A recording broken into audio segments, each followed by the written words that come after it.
एमती गचर कहीं ओढ़ी जानवा चाहते भिडियो टी शेष जाए देखु। Hello everyone, welcome back to my mini blog. माँ एठी मो पाई सकाल सकाल गरमा गरम पिठा और तरकारी बन देता। मुझे पिठा तरकारी खाईदेली। पिठा तरकारी खाई सारा पर मुझे सुआ पाउडर बोली हो पड़ी, जेहेतु मुझे गाधे पाधे सुआ पाउडर बोली नी खाई से मुझे सुआ पाउडर बोलिकी तापर मो माँ मो नहीं आसला टे शाग भजा खाईदेली, जेहेतु चुट्टी और देहपाई भी शाग भजा बहुत भल।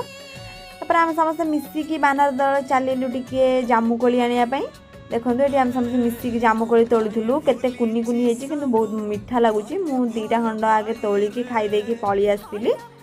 एमाने तीन जन एमती एमती तोलुचंती एमती गछटा को खाली नहीं पलैबे पूरा जामुकोली सहित। तो एम तोलुचंती मु छाड़देवी ना, मु भी पलैनी गछ आने गछ नुहे मो जामुकोली खाली एतिकी नुहे, बहुत सारा जामुकोली तोलुलु समस्त मिसिकी। आसु आसु बाटर भी आउ गोटे गछ पड़ता, एम भी ओली हो पड़े। आज दिन टी रही। जय जगन्नाथ।